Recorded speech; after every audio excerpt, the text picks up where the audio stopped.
ಅಂಬಾನಿ ನ್ಯೂಸ್ಗೆ ಸ್ವಾಗತ. ಪ್ರತಿದಿನ ನ್ಯೂಸ್ ಅಪ್ಡೇಟ್ಗಾಗಿ ಸಬ್ಸ್ಕ್ರೈಬ್ ಮಾಡಿ. ದುರದೃಷ್ಟ, ಈ ಕಾಂಗ್ರೆಸ್ ಆಳ್ವಿಕೆ ವಿಶೇಷವಾಗಿ ಈ ಶಾಸಕರು ಬಂದ ಮೇಲೆ ಅಧಿಕಾರಿಗಳು ಸಂಪೂರ್ಣ ಇವರ ಒಂದು ಬೊಂಬೆಗಳಾಗಿ ಕೆಲಸ ಮಾಡ್ತಾರೆ.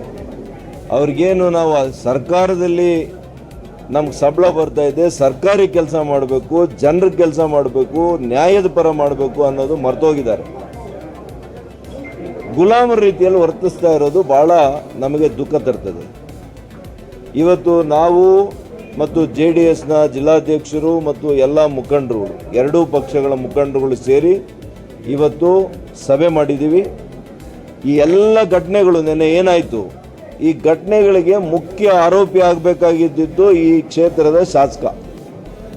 ಅವರ ಬೇಜವಾಬ್ದಾರಿ ಕೃತ್ಯ, ಅವರು ಉದ್ರೇಕ ಆಗುವಂಥ ರೀತಿಯಲ್ಲಿ, ಪ್ರಚೋದನೆ ಮಾಡುವಂಥ ರೀತಿಯಲ್ಲಿ ಅವ್ರಿಗೆಲ್ಲ ಪ್ರಚೋದನೆ ಮಾಡಿ ಯಾರಾದರೂ ಕೂದಲು ಕಿತ್ತಾಕಿ ಭುಜ ತಟ್ಕೊಂಡು ತೊಡೆ ತಟ್ಕೊಂಡು, ನೀವೇನು ಕುಸ್ತಿ ಇದರಲ್ಲಿ ಬಂದಿದ್ದೀರಾ, ಕುಸ್ತಿ ಕಾಂಪಿಟೇಷನಲ್ಲಿ ಮೀಸೆ ತಿರುವಾಕಿ, ಮತ್ತು ಯಾವ ಸಮುದಾಯದವರು ಪಾಪ ಕಾರ್ಯಕ್ರಮವನ್ನು ಆಯೋಜನೆ ಮಾಡಿದ್ದಾರೆ, ಅವರು ಸಾವಿರಾರು ರೂಪಾಯಿ ಖರ್ಚು ಮಾಡ್ಕೊಂಡು ಅದಕ್ಕೆ ಕಾರ್ಯಕ್ರಮವನ್ನೆಲ್ಲ ಕೂಡ ಸಿದ್ಧತೆಗಳು ಮಾಡ್ಕೊಂಡು ಮೆರವಣಿಗೆ ಮಾಡ್ಕೊಂಡು ಅಲ್ಲಿ ಬಂದರೆ ಅವರನ್ನೇ ನೀವು ಒಳಗಡೆ ಬಿಡ್ತೀರಾ, ಗೇಟ್ನ ಹಾಕ್ಸಿದಂಥವ್ರು. ಅವ್ರ ಕೋಪ ಇರುತ್ತಾ ಇಲ್ವಾ? ನಾನು ಮತ್ತೆ SP ಅವ್ರಿಗೆ ಹೆಂಗ್ರಿ ನೀವು ಈ ಥರ ಮಾಡ್ತೀರಿ ಅಂತಂದಾಗ ಅದು ಬಿಟ್ಟಾಗ ಅವ್ರು ಹೋಗಿ ಅವರ ವಿರುದ್ಧ ಖಂಡಿತವಾಗಿಯೂ ಕೂಡ ಧಿಕ್ಕಾರಕ್ಕೆ ಹೋಗಿದ್ದಾರೆ. ಕಾರಣ ಯಾರು? ಅವ್ರಿಗೂ ಭಾವನೆ ಇರುತ್ತಲ್ಲ. ನೀವು ಒಬ್ಬ ಚುನಾಯಿತ ಪ್ರತಿನಿಧಿ ಆಗಿದ್ದಂಥವ್ರು ವೇದಿಕೆ ಮೇಲೆ ಹೋಗಿ ನಾನೇನಾದರೂ ಮಾತಾಡಿದರೆ ಅದನ್ನು ವಿಷಾದ ವ್ಯಕ್ತಪಡಿಸ್ತೀನೋ ಅಂತನೋ, ಅಥವಾ ಬೇರೆ ಸಂದರ್ಭದಲ್ಲಿ ಮಾತಾಡೋಣ, ಈ ಸಂದರ್ಭದಲ್ಲಿ ಮಾತಾಡೋದು ಬೇಡ ಅಂತೇಳಿ ಅವರಿಗೆ ಮನವಿ ಮಾಡ್ಕೊಳ್ಳೋ ಅಂಥದ್ದು ನಿಮ್ಮ ಸೌಜನ್ಯ ಇರಲಿಲ್ವಾ? ಆ ಸೌಜನ್ಯ ತೋರಿದ್ದೀರಾ ನೀವು? ಅದು ಬಿಟ್ಬಿಟ್ಟು ಅಲ್ಲಿ ಹಾಲಲ್ಲಿ ಇರೋವರೆಗೂ ಕೂಡ ಬೆಕ್ತರ ಇದ್ದು ಹೊರಗಡೆ ಹೋದ ಕೂಡಲೇ ನಿಮ್ಮ ಉತ್ತರ ಕುಮಾರ್ನ ಪೌರುಷ ತೋರಿಸಿದರೆ ಸುಮ್ಮನೆ ಇರ್ತಾರ? ನೀವೇ ಅದಕ್ಕೆ ನೇರ ಕಾರಣ. ಇಷ್ಟು ಘಟನೆ ಆಗೋದಕ್ಕೆ ಈ ಕ್ಷೇತ್ರದ ಶಾಸಕರೇ ನೇರ ಕಾರಣ. ಅದಕ್ಕೆ ಅವರು ಮೊದಲನೇ FIR ಅಲ್ಲಿ A1 ಅವ್ರು ಇರಬೇಕು, A1 ಅವ್ರು ಇರಬೇಕು.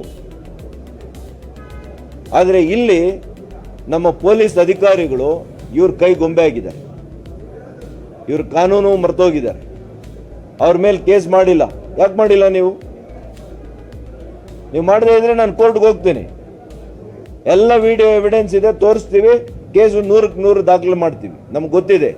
ಆದರೆ ನೀವು ಅಮಾಯಕರನ್ನ ಮನೆಗೆ ಹೋಗಿ ನೀವು ಕರ್ಕೊಂಡು ಹೋಗ್ತಾ ಇರೋದು ನಾನು ಗಮನಿಸ್ತಾ ಇದ್ದೀನಿ. ಇದೇ ವಾರದ ಒಳಗಡೆ ಒಂದು ಬೃಹತ್ ಆಗಿರ್ತಕ್ಕಂಥ ಪಕ್ಷಾತೀತವಾಗಿ, ಜಾತ್ಯತೀತವಾಗಿ ಇವ್ರ ರೀತಿಯಲ್ಲಿ ಬಾಯಲ್ಲಿ ಅಹಿಂದ ಹೇಳ್ತಾನೆ. ಒಂದೇ ಒಂದು ಕಾರ್ಯಕ್ರಮಕ್ಕೆ ಇದುವರೆಗೂ ಕೂಡ ಭಾಗಿಯಾಗಿಲ್ಲ ನೀನು. ಅಂಬೇಡ್ಕರ್ ಜಯಂತಿ, ಅಂಬೇಡ್ಕರ್ ಹೆಸರಲ್ಲಿ ಮತ ತಗೊಂಡೆ, ಅಂಬೇಡ್ಕರ್ ಜಯಂತಿಗೆ ಬಂದಿಲ್ಲ, ವಾಲ್ಮೀಕಿ ಜಯಂತಿಗೆ ಬಂದಿಲ್ಲ, ಸ್ವಾತಂತ್ರ್ಯ ದಿನಾಚರಣೆಗೆ ಬಂದಿಲ್ಲ, ರಿಪಬ್ಲಿಕ್ ಡೇಗೆ ಬಂದಿಲ್ಲ. ನೀನು ಯಾವ ಪ್ರತಿನಿಧಿರಿ? ನಿಮ್ಮಿಂದ ನಾವೆಲ್ಲ ಇಡೀ ಚಿಕ್ಕಬಳ್ಳಾಪುರ ಜನತೆ ತಲೆ ತಗ್ಸಂಗಾಗಿದೆ ಇವತ್ತು ನಮಗೆ. ಹಾಗಾಗಿ ನಾನು ಇಷ್ಟೇ ಹೇಳ್ತೇನೆ, ಸರ್ಕಾರಕ್ಕೆ, ಪೊಲೀಸ್ನ ಇಲಾಖೆಗೆ ನೀವು ಎಚ್ಚರದಿಂದ ಕೆಲಸ ಮಾಡಿ. ನೀವು ಇವ್ರ ಕೈ ಬೊಂಬೆಗಳಂಥ ರೀತಿಯಲ್ಲಿ ವರ್ತನೆ ಮಾಡಿದರೆ ನಮಗೆ ಗೊತ್ತಿದೆ ಯಾವ ರೀತಿ ಹೋರಾಟ ಮಾಡಬೇಕು. ನಿಮ್ಮ ತಲೆ ಕೂಡ 100ಕ್ಕೆ 100 ತಲೆದಂಡ ಆಗೋ ರೀತಿಯಲ್ಲಿ ನಾವು ಕೂಡ ಕ್ರಮ ತಗೊಳ್ಳೋದು ಗೊತ್ತಿದೆ. ನಮಗೂ ಕಾನೂನು ಗೊತ್ತಿದೆ, ಸಂವಿಧಾನ ಗೊತ್ತಿದೆ. ನಾವು ಕೂಡ ನೀವು ತಪ್ಪು ಮಾಡಿದ್ದೀರಿ. ಯಾಕೆಂದರೆ ವೇದಿಕೆ ಮೇಲೆ MLA ಬಂಟ್ರನ್ನ ಬಿಟ್ಟಿದ್ದೀರಿ, 20 ಜನನ. ಏನು ಬೇಕಾಗಿತ್ತು ವೇದಿಕೆ ಮೇಲೆ? ಅವರು ಪೊಲೀಸ್ನವ್ರನ್ನ ನಿದ್ದೆ ಮಾಡ್ತಾ ಇದ್ರ? ತಹಸೀಲ್ದಾರ್ ಏನು ಮಾಡ್ತಾ ಇದ್ರಿ? ಪ್ರೋಟೋಕಾಲಲ್ಲಿ ಯಾರು ಇದ್ರು? ಪ್ರೋಟೋಕಾಲಲ್ಲಿ ಇದ್ದವ್ರು ಇದ್ರ ಅಲ್ಲಿ ವೇದಿಕೆ ಮೇಲೆ? ಈ ಜಿಲ್ಲಾಡಳಿತಕ್ಕೆ ಹೋಗಿಬೇಕು ಫಸ್ಟು. ಒಬ್ಬ ಅಧಿಕಾರಿ ಜವಾಬ್ದಾರಿಯಿಂದ ಕೆಲಸ ಮಾಡಿಲ್ಲ. ನಿಮ್ಮ ಬೇಜವಾಬ್ದಾರಿ ತಂದಿಂದ ರೈತರ ಮಕ್ಕಳನ್ನ ನೀವು ಅರೆಸ್ಟ್ ಮಾಡ್ತೀರಾ? ಸುಳ್ಳು ಕೇಸ್ ಹಾಕ್ತೀರಾ? ರಾತ್ರಿ ಹೋಗಿ ಅವ್ರೇನು ಕ್ರಿಮಿನಲ್ಸಾ?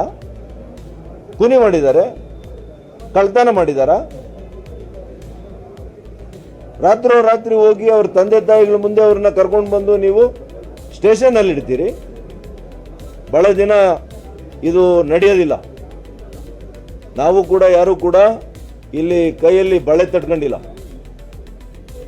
ನಮ್ಮ ಹೋರಾಟ ಯಾವ ರೂಪದ್ದಿರುತ್ತೆ, ಯಾವ ಸ್ವರೂಪದ್ದಿರುತ್ತೆ ಅಂತ ಕೆಲವೇ ದಿನಗಳಲ್ಲಿ ನೋಡ್ತೀರಿ. ಇನ್ಮೇಲೆ ನಿರಂತರವಾದಂಥ ಹೋರಾಟ ಇರುತ್ತೆ.